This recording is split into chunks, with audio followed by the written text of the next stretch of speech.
హర్షిని ఆ ఫోన్ ఎంతసేపు చూస్తావు మే పని ఎట్టో చేయవు కనీసం కాఫీ అన్నా తాగమే నీ బోర్డు లో కాఫీ ఎవరికి బలేదు బో నీ ముఖం చూస్తేనే నాకు చిరాకేస్తుంది ఛీ మా ఇంటికి సెల్లా జాబరించావు నువ్వు మా అన్నయ్య నిన్ను ఎలా పెళ్లి చేసుకున్నాడు నీ దగ్గర చెప్పించుకోవాల్సి వస్తుంది నేను ఫోన్ వాడుకుంటా ఏమైనా చేసుకుంటా నువ్వే ఊరు అడిగేదానికే ఛీ ఏమే మా నాయనకి చెల్లిగా చెడబుట్టినావు కదే నువ్వా మోయ్ నేను మాట్లాడేటప్పుడు నీ చెవులు మాత్రమే పని చేయాలి నోరు పని చేస్తుంది అనుకో మా అమ్మ కాదు నేను ఇలా మీ నాయన తాగేసి పట్టించుకోకుండా తిరుగుతా ఉంటే మా డాడీ అదే మీ అమ్మ కూడా నిన్ను కూడా పట్టించుకోకుండా ఉంటే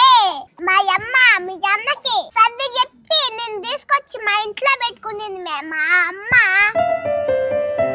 మా అమ్మ లేకపోతే ఇప్పుడు నువ్వు గెత్తిలేని బతుకుంటావే అట్టాడితే నీ అమ్మ మా అమ్మ ఎందుకు ఫోన్ చేస్తున్నావు అని అడిగితే కోపం వస్తుంది నీకా సారీ కార్తిక నువ్వు చెప్పింది నిజమే మా వదిన్ని తప్పుగా అర్థం చేసుకున్నాను నీ బోర్డులో సాడి ఎవరు కావాలి మా ఇంట్లో అడుగు పెట్టినావు అనుకో నీ కాలు నరికేస్తాను నువ్వు మా అమ్మని పెడతావా వదినా వదినా వదినా నన్ను క్షమించు వదినా